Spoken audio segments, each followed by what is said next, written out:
What's up, Multiverse? Dr. Dave here. Welcome to the Geek Lounge. On today's video, we're going to be catching up with my Funko Pop parcels. And now all the pops we've got to show off in today's video are anime related, although this first one is technically under the Pop Games banner. It is the Pokemon Center exclusive pearlescent Lucario. Let me give you guys a quick 360 of the box, because they do add these, I was going to say iridescent, but I guess like pearlescent features to the box, right? And now someone please do correct me in the comment section below if I'm mistaken, but I'm pretty certain that Lucario, at least the common version, never released over here in the UK or Europe. Like the Pokemon license as it relates to Funko Pops was very, very strange. We got a lot of things very late, like a year, sometimes even longer before we got the Pops compared to other countries. I always remember the Flocked Mewtwo was like a San Diego Comic-Con exclusive. I can't even remember what year, but it never actually came out over here, not even with the shared sticker, and then it eventually released something like 18 months later. I know it annoyed a lot of people in the States because now the value of the pop was going to go down, but we like never got it, and we finally got it, like I said, about 18 months later. And I think they're starting to all like roll out now. We've received a lot, like Charizard came out fairly recently, I think Dragonite as well, but I don't ever remember Lucario releasing. So once it dropped on the Pokemon Center, I was like, you know what, gotta grab it. I want it in my Pokemon collection. Very, very popular Pokemon. Have the like pearlescent ones done well? Like I remember Pikachu when it first came out. I did get it and it sold out fairly quickly. I'm not sure if the others did though. I haven't checked Lucario, to be perfectly honest. That's why I grabbed it straight away, because I was like, I know he's already quite popular and fairly difficult to get, at least here in the UK. So that's why I grabbed the one from the Pokemon Center. But yeah, I remember when these first got announced, everyone was like, oh my god, we're getting shiny variants. And then, yeah, the Pikachu one dropped and it was just a pearlescent variant, which was, seriously, if they were ever milking anything, this is certainly one of those lines. But the pearlescent ones, they still look fairly decent. It's just like, really, was it necessary? The shiny variants would have sold so much harder. But yeah, I'm still happy that I've at least got a Lucario now into the collection. Next, we've got some of the commons from the latest wave of Black Clover Funko Pops. First up, we have Asta with Nero. And this one is really cool. I'm happy they made it. I mean, it is like the third, or is it? No, scrap that. It's actually the fourth Asta figure, because there was also an exclusive black Asta figure released in this latest wave. But I think it is a cool one, because Nero, especially in the earlier days, certainly before the time skip, Nero was like perched on Asta's head quite a lot, right? We've got the thumbs up as well in that old school Black Balls gear. I mean, a lot of people have criticized Funko, particularly when it comes to the like anime line, that they absolutely milk the main characters. Sometimes it's not just the main characters. I mean, how many Inosuke figures have we had in Demon Slayer, am I right? But I guess, yeah, now we've got like the third and fourth Asta figures. Will they make any more? I guess some post-time skip maybe, who knows? Only time will tell. I guess it also depends how well the Black Clover figures sell, but I absolutely love the show. It made me laugh so hard, which I did not expect it to, and I really, really hope it does come back very, very soon. And the next one we're going to check out is Mimosa. So here we have Mimosa, the cute/sweet girl of the Golden Dawn, and, well, is she really a love interest of Asta? I mean, from her side, there's definitely some, like, love going on there, isn't it? I know it's like a big trope or a big cliche of animes, the, like, main character being oblivious to like, love interests and whatnot, and I know a lot of people, like, they don't like it. Like, as I said, they say it's tropes and cliches. I absolutely love that stuff. It always kind of makes me laugh. I feel it's somewhat harmless. Maybe it can go a little bit stalkerish in some instances, but otherwise I think it's harmless fun in an anime. But yeah, we got Mimosa now as a pop. She's looking pretty cool. I love how they always like incorporate the grimoires, and we kind of have this kind of colour scheme in terms of the magic going around the grimoires. Yes, I mean, you've got this like bit that connects it to the side, but from the front, if you look at it from the front, you obviously don't see that. So I think the designs are pretty cool on the Black Clover figures here with those grimoires. Of course, she has a plant magic, healing magic, etc, etc.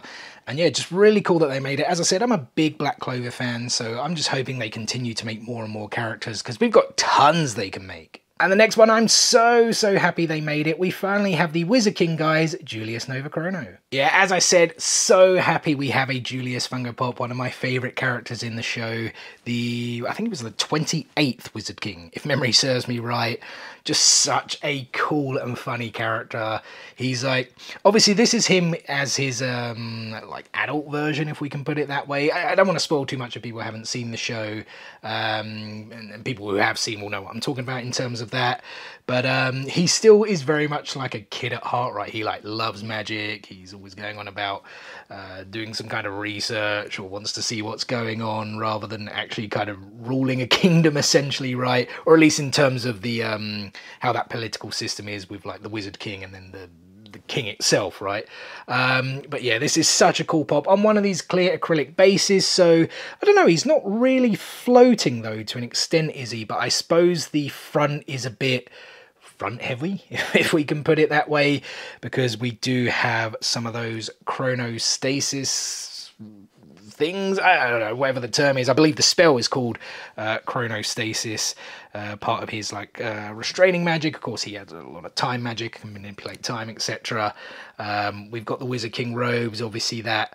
I don't know whether it's a scar or tattoo. Did it come up yet in the show?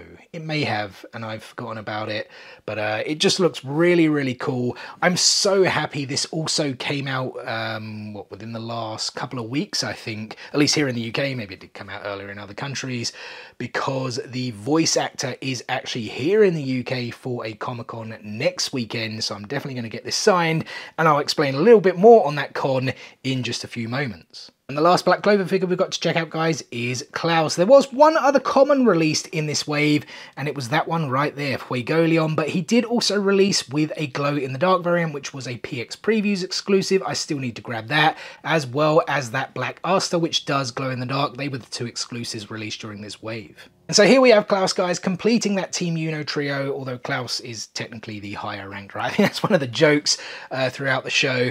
I really did like Klaus as a character, although I do have to say there's probably a few other like characters that I would have preferred to have a Funko Pop ahead of Klaus, like Magna. I love that character. I think that would have been really cool. William Vengeance, especially with like a chase version with the mask on and the mask off, that would have been super cool as well, though I think that one probably will come maybe even as a con exclusive.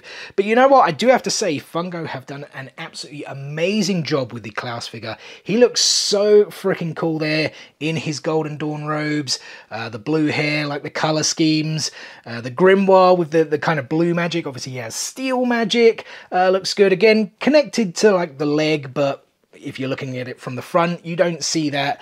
And as I said, the detail on Klaus just looks amazing. I really do like it a lot.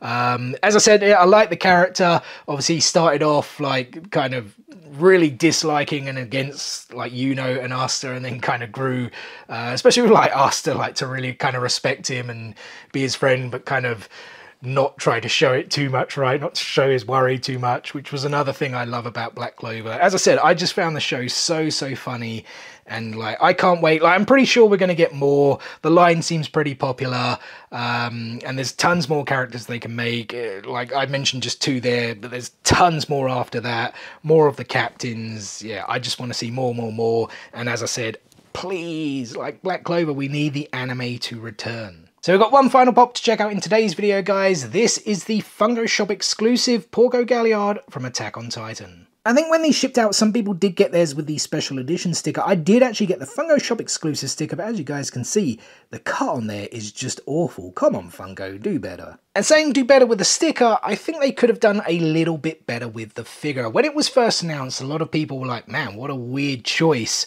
to kind of go with. Why didn't we have like a different version of Porco? But I'm like, you know what? It was quite a kind of like somewhat harrowing, I guess, but kind of badass moment as well in the show, and it kind of makes for a like unique looking pop, let's put it that way, right? But it is that smoke feature. It could have just like the paint job could have been better. It's like they put one color on it rather than like texture in it. I suppose Funko doesn't really do that too much, but that's where it could have been better. I'd almost love to try my hands. I mean, I'm not the best at like arts and craft, I guess is the best way to put it. So I probably end up messing it up. It's the same with like Gear 2 Luffy. Like they could have had some of those pink accents to it, and I've always thought, could I try and do that with some paint pens and whatnot? But I'd probably just go and make it look even worse. But otherwise, I'm happy with the design. You know, we've kind of got like the ripped jacket kind of coming down. Obviously, half his face is blown off. If you have seen that point in the show, apologies if you haven't, and it's a bit of a spoiler for you. He's just obviously come out. Or did he get blown in the face as the... Because he was obviously the Jaw Titan, and then did he get blown in the face as that? And then this is how he came out. I actually can't remember. It's been a while since I watched it, because I watched Attack on Titan in sub. I want to now go back and watch it all in dub. But I think it's, like, for me personally, the choice of this version of Porco, I think is really cool. It's just, I think they could have done a little bit better with the kind of smoke colour. It just looks a bit weird to me, but otherwise is a decent pop. So there we go, guys. Just 6 Funko Pops to check out in today's video. And I know what you're thinking. Didn't you say in last week's video you've got tons of Funko Pop parcels to catch up on? I do, guys. They're just not here. This was the only parcel I had here. The rest are at Mummy Dearest's, Mama Geek. I need to go and see her and pick up my parcels. I know. I'm a bad son. I've been back for like 2 or 3 weeks and I haven't gone to see Mummy. But I will be going to see her next weekend. It's like a bit of a... kill 2 birds with 1 stone visit, if we can put it that way, or 3 birds maybe, because I need to see my mum. Of course, a good son goes to see his mum, right? I will be picking up my Funko Pop parcels, but as I mentioned before, I will be attending a small con next week, London Anime and Gaming Con. It's like a small, like very short drive from where my mum lives, so it's absolutely perfect. As I said, can kill 3 birds with 1 stone. And Robert McCullum, who is the voice of Julius Novachrono, is going to be there. He also voices a ton of different characters. Hero Killer Stain from My Hero Academia, Jalal Fernandez from Fairy Tail, Reiner / the Armored Titan from Attack on Titan, and Doflamingo. I couldn't really think off the top of my head. He also voices Doflamingo in One Piece, so I'm going to get a ton of Funko Pops signed by him next week. That's why I was really happy that Julius Novachrono did finally release in time, because I was thinking about doing like a window swap, because I doubt he'll come back to the UK anytime soon. But yeah, Novachrono came out, so we can get that signed as well. Very, very happy. But for now, guys, it's time to wrap up this video. So first and foremost, thank you so much for taking time out of your day to spend with me here on the Geek Lounge. It is very much appreciated. I hope you guys did enjoy the video. If so, be sure to give it a thumbs up and drop some comments below. What Funko Pops have you guys picked up recently? And as always, we've got plenty more content on the way for you guys. The usual Funko, Lego, statues, figures, and TCGs all incoming. As I said, I've got a few Funko Pop parcels at my mother's house. I need to go and grab those so we can show them off here on the channel. And then more parcels coming in. I've got more pre-orders. We've seen some new releases recently as well. Some of the new One Piece figures look really cool. Man-Beast from Kaido, Gear 5 Luffy, just to mention a couple. I believe we've got some new Demon Slayer announcements due within the next week. So yeah, can't wait. Tons of really cool Funko Pops, I think, on the way, and then tons of cool content for you guys on the way as well. Make sure you stay tuned for all of it and more. What is the easiest way to stay tuned, you ask? It is very simple. Subscribe. Hit, click, smash that subscribe button and enable those notifications so you don't miss out on any of that future content. Guys, thanks again for watching today's video, and we'll see you on the next one. Peace out, nerds!